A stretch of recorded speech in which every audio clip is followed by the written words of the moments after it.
Présidé par le Premier ministre japonais Fumio Kishida, le G7 a entamé des discussions de 3 jours à Hiroshima. Les dirigeants du G7 ont commencé la matinée par une visite du musée du mémorial de la paix d'Hiroshima. Peu après, les dirigeants se sont penchés sur un certain nombre de questions, notamment l'économie mondiale, les risques financiers, le conflit ukrainien et la technologie numérique, au cours d'un déjeuner de travail.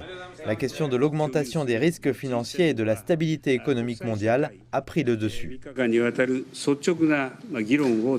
Je voudrais confirmer l'unité inébranlable du G7 à travers les discussions franches de ces 3 jours et ensemble, depuis Hiroshima, transmettre avec force notre détermination résolue à résoudre les différents problèmes auxquels la communauté internationale est confrontée.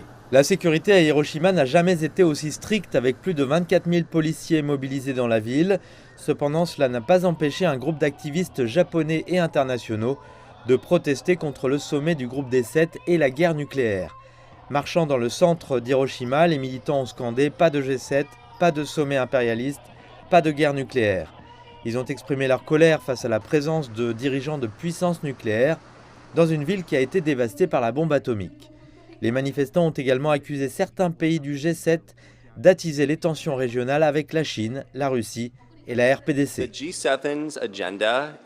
L'ordre du jour du G7 est totalement favorable à la guerre. Les réunions ministérielles qui ont eu lieu tout au long des derniers mois ont commencé chaque déclaration par la première phrase disant que nous condamnons la guerre de la Russie en Ukraine, mais ils ne parlent jamais des guerres sans fin dans lesquelles les États-Unis et d'autres partenaires du G7 ont été impliqués. Les activistes ont déclaré qu'il était hypocrite de condamner le conflit ukrainien alors que les pays du G7 fournissent des armes pour poursuivre la guerre. Les dirigeants de 8 autres pays n'appartenant pas au bloc ont été également invités à Hiroshima.